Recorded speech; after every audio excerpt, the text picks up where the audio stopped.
kerdu kisngi pamenta piri pi sumar pimju ino yang ahabang apang lenga shitom rengkat bat nga kome pi don kijing jenjak jik shitom pisang tanga benda bat pendap yang wala shibun pi mat jing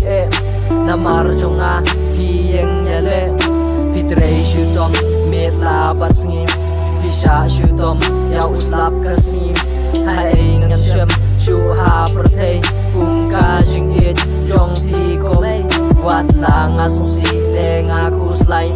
ki jing kermen ya nga pi ai lang shem jing ha ka jing im tama pi ko mei ba ai msim ko mei ba i ko mei ba da ai ngang si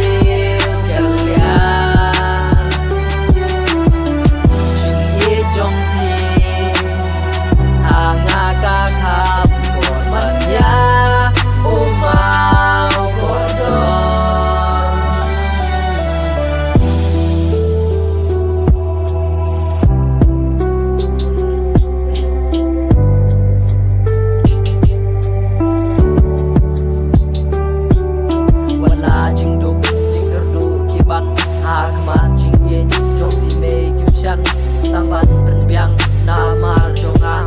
jing bantom him ju salia jing kupi ngan shem hae wan la ngawat keleng perthei jing thang men sim bun sim pimat namar jing duk jing kerdu kawan penlap wan la kat